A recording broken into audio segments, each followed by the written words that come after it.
ഭാര്യയുടെ കൂടെ, ഭർത്താവിൻ്റെ കൂടെ ഇതുവരെ അന്നു മുതൽ ഇന്ന് വരെ ഒന്നിച്ചുള്ള രാത്രികളിൽ, ഒരുമിച്ച് നിങ്ങൾ കിടക്കുന്ന രാത്രികളിൽ കെട്ടിപ്പിടിച്ചിട്ട് മാത്രമാണോ ഇത്രയും നാള് നിങ്ങൾ കിടന്നത്?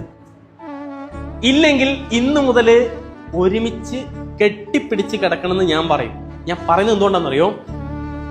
ഒരൊടുക്കത്തെ ഹോർമോണൽ ചേഞ്ചാണ് നമുക്ക് ഉണ്ടാവുക, ഒരൊടുക്കത്തെ സ്ട്രെസ് റിലീഫാണ് നമുക്ക് ഉണ്ടാവുക. എൻ്റെ കല്യാണം കഴിഞ്ഞിട്ട് ഏകദേശം 1.5 വർഷമായി. അന്നും അതിനു മുമ്പല്ല, പിന്നെ കല്യാണം കഴിഞ്ഞതിന് ശേഷം ഒരുമിച്ചാണ് കെട്ടിപ്പിടിച്ചിട്ടാണ് കിടക്കാറ്. രാത്രിയിൽ ഒരുപക്ഷെ 2 മണിക്കോ 3 മണിക്കോ ഒക്കെ എൻ്റെ ഉറക്കം ഞെട്ടുന്ന സമയത്ത് കൈക്ക് ചിലപ്പോൾ ചെറിയൊരു തരിപ്പുണ്ടാവും. കാരണം എന്താണെന്നറിയോ? അവൾ ഇവിടെ കിടക്കുക, ഇവിടെ കിടന്നു കഴിഞ്ഞാൽ ചെറിയൊരു വേദന ഉണ്ടാവും. പക്ഷെ ആ വേദന ഒരു സുഖ. എന്തുകൊണ്ടാണെന്നറിയോ? അതൊരു കംഫേർട്ട് സോണാണ്. ആളുടെ പില്ലോ ആണ് നമ്മുടെ കൈ. ഇത് എന്തൊക്കെ കൂട്ടുന്നറിയോ നിങ്ങൾക്ക്? നിങ്ങളുടെ ഏറ്റവും നല്ല ക്വാളിറ്റി ടൈം കൂട്ടും.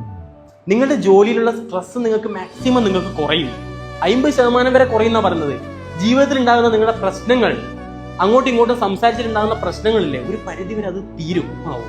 ചെറിയ ചെറിയ പ്രശ്നങ്ങൾ, വാശികൾ, കുഞ്ഞു കുഞ്ഞു പിണക്കങ്ങൾ ഉണ്ടെങ്കിൽ അതെല്ലാം പോകാനുള്ള ഏറ്റവും നല്ല മാർഗമാണ് കെട്ടിപ്പിടിച്ച് നല്ല ടൈറ്റ് ഹഗ് ചെയ്ത് കിടന്നുറങ്ങാന്ന് പറയുന്നത്. ഭാര്യയുടെ കൂടെ മാത്രം.